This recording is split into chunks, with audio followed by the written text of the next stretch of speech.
Good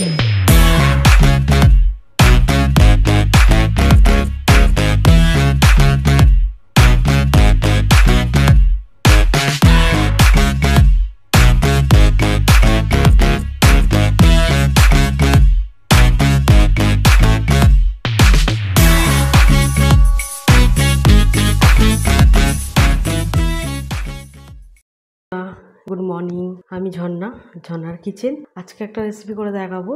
आज के करब आलुर दम किभाबे बानाय सेटा देखते थाकुन, शुरू थेके शेष पर्यन्त देखते थाकुन। चलुन देखाय। आलुर दम बानाনোর জন্য এখানে পেঁয়াজ নিয়েছি, একটা বড় সাইজের পেঁয়াজ এরকম ভাবে কেটে নিয়েছি, চপ করে নিয়েছি। এখানে টক দই নিয়েছি, আদা রসুন বাটা নিয়েছি, আর এখানে আছে টমেটো আছে, একটা গোটা বড় সাইজের টমেটো নিয়েছি, আর দুটো কাঁচা লঙ্কা নিয়েছি, আর এখানে চিনে বাদাম নিয়েছি। চিনে বাদামটা ভিজিয়ে রেখেছি, এটা বেটে নেবো। এটা টমেটো কাঁচা লঙ্কা আর চিনে বাদামটা বাটবো। আর এখানে আমি আলুর দম সিদ্ধ করতে দিয়ে দিয়েছি। আলুর দম সিদ্ধ হচ্ছে, এখানে সিদ্ধ হয়ে গেছে, আলুর দমটা সিদ্ধ হয়ে গেছে। এবারে আমি এখানে প্রথমে এটা অন করে দিলাম, বসিয়ে দিলাম।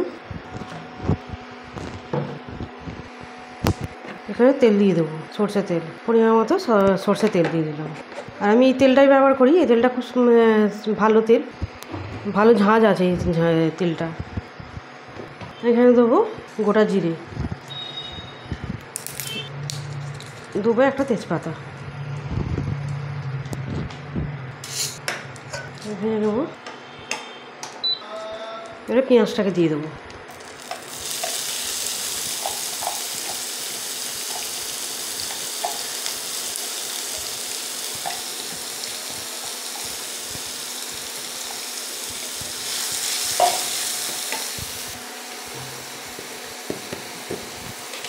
এখানে আদা রসুন দিলাম, 2 চামচের মতো আদা রসুন বাটা দিলাম।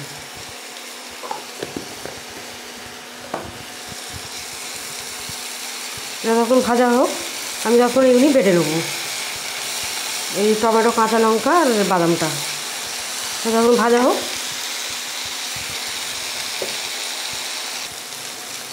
পেঁয়াজটা একটু ভাজা হয়ে গেছে, এবারে কিছু মশলা দেবো। এইভাবে ভাজা হয়ে গেছে, কিছু মশলা দিচ্ছি। 1 চামচে হলুদ গুঁড়ো, 1 চামচে ধনে গুঁড়ো, 1/2 চামচে মরিচ গুঁড়ো, আর হাফ চামচে জিরে গুঁড়ো, কাশ্মীরি লাল লঙ্কা 1 চামচে, ঝালের জন্য 1/2 চামচে ঝাল মশলাটা।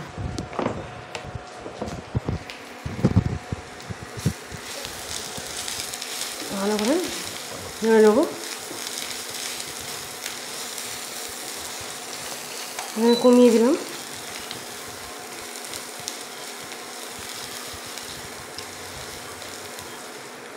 মশলাটা কষানো হয়ে গেছে আমার, এবার এখানে দিয়ে দেবো অল্প করে টক দই, অল্প করে টক দই দিলাম। টক দইটা ভালো করে মিশিয়ে নেবো। ছোটো চামচেতে 3 চামচের মতো টক দই দিলাম। দইটাকে দিয়ে ভালো করে মিশিয়ে নেবো। আর এই রকম আলুর দম খেতে খুবই ভালো লাগে। আর এই আলুর দমটা আমি তো চিনে বাদাম দিয়ে বানাচ্ছি, খেতে বেশি ভালো লাগে। আর এইটা রুটি পরোটার সাথে খুব ভালো লাগে, লুচি মুড়ির সাথেও মেখে খেতে পারে, খেতে খুবই ভালো হয়। আপনারা অবশ্যই ট্রাই করবেন, খেতে খুবই ভালো হয়। আচ্ছা, এইখানে এবারে দইটা আমার দেওয়া হয়ে গেল, ভালো করে মেশানো হয়ে গেল। এবার এখানে যে বাদাম আর টমেটো সব বেটে রেখে দিয়েছি সেটা দিয়ে দেবো, ভালো করে মিশিয়ে নেব। মিক্সিটা ধুয়ে একটু জল দিয়ে দিলাম, ভালো করে মিশিয়ে নেবো। এখানে কম করা ছিল, একটু বাড়িয়ে দেবো, দই দিয়েছিলাম বলে কমিয়ে দিয়েছিলাম, একটু বাড়িয়ে দিলাম। ভালো করে নেড়ে মিশিয়ে দেবো।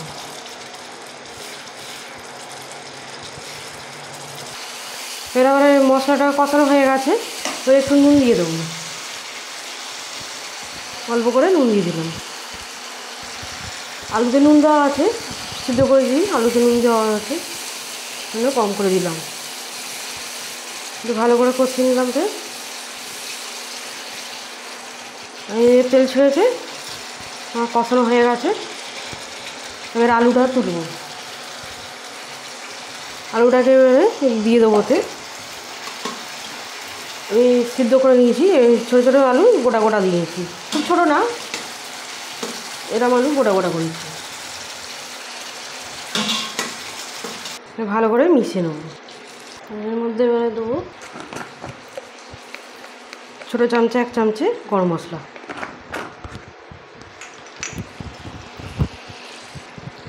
ভালো করে মিশিয়ে নেবো। এবার অল্প করে জল দিয়ে দেবো, সামান্য। আলু তো সিদ্ধ করা আছে, ওই জন্য অল্প একদম সামান্য জল দিলাম। এটা ভালো করে মিশিয়ে নেবো। অল্প করে চিনি দিয়ে দেবো। এবার ভালো করে মিশিয়ে নেবো। খুব ভালো সেন্ট ছেড়েছে আলুদমটা। খুব বেশি বড়ো আলুগুনি একটু আমি 2 ফালি করে দেবো। খুব বড়ো বড়ো আলু হয়েছে, এবারে 2 মিনিটের মতো একটু করে দেবো। এখানে এবারে 2টো কাঁচা লঙ্কা দিয়ে দিলাম, কিছু ধনে পাতা নিয়েছি, নিয়ে দিয়ে দেবো কেটে।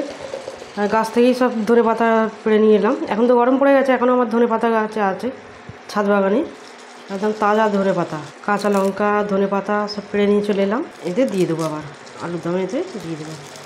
এই ধনে পাতাটা দিলে এত সেন্ট হয়, বাজারে কিনে খেতে ইচ্ছা করবে না, এতটা সেন্ট। অল্প দিলেই খুব ভালো হয়। এইভাবে দিয়ে দিলাম। আমার একদম রেডি আলুরদম। এবারে নামিয়ে নেবো। এবারে বন্ধ করে দিলাম। একদম আলুরদম রেডি। এবারে তুলে নেবো। হয়ে গেছে আমার একদম আলুরদম রেডি। আমার একদম আলুরদম রেডি। আমার একদম আলুরদম রেডি। আমার রেসিপি যদি ভালো লাগে বন্ধুদের সাথে শেয়ার করবেন, লাইক করবেন আর সাবস্ক্রাইব করবেন। নতুন বন্ধুরা হয়ে থাকলে অবশ্যই সাবস্ক্রাইব করবেন।